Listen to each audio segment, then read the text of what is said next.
ஒரு மாலை நேரத்தில் ஆக்டியம் நிறைந்த அடர்ந்த காட்டு வழியாக மூவரும் நண்பர்களும் பயணிக்கிறார்கள். அந்த காடு மிகவும் அசாமான்யமானது. அந்த இடத்தில் இருட்டினாலும் ஒருவித மர்மமான அமைதி இருந்தது. அவர்கள் அனைவரும் ஊருக்குப் போக ஒரு குறுகிய வழியை தேர்ந்தெடுத்திருந்தனர். ஆனால் அந்த வழிகாட்டு விலங்குகளும் மர்மங்களும் நிறைந்த பாதையாக இருக்கலாம் என்று அவர்கள் அறியவில்லை. அந்த காடின் நடுவில் சென்று கொண்டிருக்கையில் திடீரென ஒரு சத்தம் கேட்கப்பட்டது. அது முளைக்குத்திய சிங்கத்தின் அலறல் போன்றதாக இருந்தது. எல்லோருமே அஞ்சி பயத்தில் நின்று போனார்கள். அவர்கள் பயமுடன் முன்னோக்கி பார்த்தபோது திடீரென்று ஒரு பெரிய கரடியும் 3 சிறிய குட்டிகளும் வழியை மறித்து நின்றன. மூவரும் விலங்குகளை விலக்கிக் கொள்ள நினைத்தபோது அந்த கரடி கூச்சலிட்டது. அதனால் அவர்கள் வேகமாக மாறி ஓடிவிட்டனர். அவர்கள் ஓடிக்கொண்டிருக்கும்போது மாறாக வழியில் ஒரு பழமையான பாழடைந்த மாளிகையை கண்டனர். அந்த மாளிகை மரக்கிளைகளால் மூடப்பட்டிருந்தது. பயமுடன் அவர்கள் அந்த மாளிகையில் தஞ்சமடைந்தனர். மாளிகையின் உள்ளே சென்றபோது ஒரு மங்கலான ஒளி மட்டுமே இருந்தது. ஒளியை பின்தொடர்ந்த அவர்கள் ஒரு மர்மமான பெண்மணியை பார்த்தனர். அவர் புன்னகையுடன் அவர்களிடம் வந்தார். ஆனால் அவரது கண்கள் இருட்டில் பிரகாசமாக மின்னியது. அதனால் நண்பர்கள் மிகுந்த பயந்தனர். அந்த பெண் பேயாக மாறி, "நீங்கள் என்னுடைய காடு எதற்காக வந்தீர்கள்?" என்று கேட்டார். மூவரும் அவளிடம் மன்னிப்பு கேட்டனர். பேய் அவர்களை பார்த்து, "இந்த காடு உங்களுடையது அல்ல. இனி உங்களை நான் ஒரு தூரம் அழைத்துச் செல்வேன். ஆனால் இங்கே திரும்பி வரவேண்டாம்" என்று எச்சரித்தது. அதன்பின் அந்த பேய் அவர்களை காட்டு மாலையின் ஓரத்திற்கு அழைத்துச் சென்றது. பின்னர் மாயமானது. அந்த மூவரும் பயத்துடன் காடை விட்டு ஓடி வந்தனர். அதன்பின் அவர்கள் அந்த காடின் அருகே செல்வதற்கு முன் மாட்டேன் என்று உறுதியானனர். இந்த கதை சொல்கிறது, நாம் இயற்கையையும் அதன் வாழ்வினங்களையும் மதிக்க வேண்டும். இல்லையெனில் இயற்கையின் மகத்தான சக்திகளால் சோதிக்கப்படலாம். அந்த 3 நண்பர்கள் அந்த மர்மமான அனுபவத்துக்குப் பிறகு என்ன நடந்தது என்பதைப் பற்றி பல நாட்களாக பேசிக் கொண்டிருந்தனர்.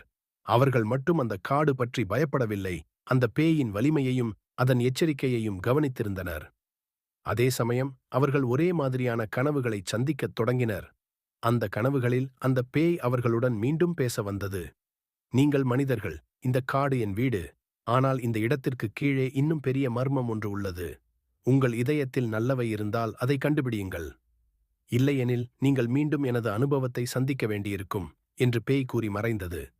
இதனால் மூவரும் குழப்பத்துடன், ஆனால் மனதில் ஒரு சோம்பேறியான ஆர்வத்துடன் மறுபடியும் அதே காடைச் சந்திக்க திட்டமிட்டனர்.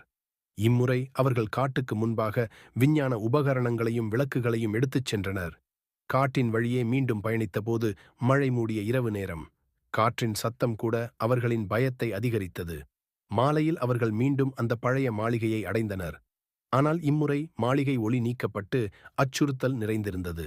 மாளிகையின் அடித்தளத்தில் அவர்கள் ஒரு பழைய பாதாள மண்டபத்தை கண்டனர். அதற்குள் செல்வதற்கு சிறிய ஒரு கதவு இருந்தது.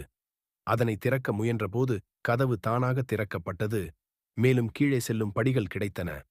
படிகள் அவர்களை கண்ணுக்கு தெரியாத ஆழத்திற்கு கொண்டு சென்றன. அவர்கள் கீழே சென்றபோது ஒரு பெரிய மண் சதுக்கத்தில் ஒரு மந்திர கோலத்தை கண்டனர். அந்த இடத்தின் நடுவில் ஒரு பெரிய சிலை இருந்தது. அது அரக்கனின் உருவத்தில் இருந்தது. ஆனால் அதன் கண்கள் அரக்கிரக வலிமையுடன் பிரகாசித்தன. அவர்கள் அருகில் சென்றபோது அந்த சிலையின் முன் உள்ள தரையில் ஒரு எழுத்து தோன்றியது. "இது மகத்தான விலங்குகளின் அரசின் மயக்கம். இயற்கையை அழிக்க வருபவர்கள் இங்கு முடிவடைவர்களாக முடியும்." அதே நேரம் அருகிலிருந்து சிங்கங்களின், கரடிகளின் சத்தம் கேட்டது. ஆனால் இம்முறை அந்த விலங்குகள் அவர்களை தீங்கு செய்யாமல் திரும்பிப் போனது. மூவர் அதிர்ச்சியுடன் அந்த இடத்தை விட்டு வெளியேறினர். அவர்கள் கற்றது என்னவென்றால், மனிதர்களின் செயல்கள் இயற்கையின் சமநிலையை பாதிக்கும்போது அந்த இயற்கையையே பாதுகாக்கும் அந்த மர்ம சக்திகளும் விழித்துக் கொள்வதை மறக்கக்கூடாது. அந்த அனுபவத்தின் பிறகு மூவரும் ஒரு சுற்றுச்சூழல் அமைப்பைத் தொடங்கி காட்டு விலங்குகளையும் பசுமையையும் பாதுகாக்கும் பணியில் ஈடுபட்டனர். அவர்கள் கற்ற பாடம் இது: இயற்கையோடு ஒத்துழைத்து வாழ்ந்தால் மட்டுமே வாழ்வு நன்மையுடன் இருக்கும். அந்த மூவர் இயற்கையை பாதுகாக்கத் தொடங்கிய பின்னரும் சில மர்மமான நிகழ்வுகள் தொடர்ந்தன. அவர்கள் காடு அருகே ஒரு திட்டம் அமைத்து அருகிலுள்ள கிராம மக்களிடமும் சுற்றுச்சூழல் பற்றிய விழிப்புணர்வை ஏற்படுத்தினர். மக்கள் முதலில் உதாசீனமாக இருந்தனர். ஆனால் அன்றிரவு எதுவும் சொல்லாமல் காடிலிருந்து விலங்குகள் கூட்டமாக கிராமத்தை நோக்கி வந்தன. அந்த விலங்குகள் மக்களை தீங்கு செய்யவில்லை. ஆனால் ஒவ்வொரு வீட்டையும் சுற்றி நடந்து மெல்ல மெல்ல காடுக்குத் திரும்பின. கிராமத்தினர் அதை பெரும் அச்சத்துடன் பார்த்தனர். மூவரும் அந்த சம்பவத்தை பார்த்து அதிர்ந்தனர். அவர்கள் அனைவரும் ஒரே முடிவுக்கு வந்தனர்: பேயும் காட்டு விலங்குகளும் மனிதர்களின் செயலை அவதானித்து இருந்தன.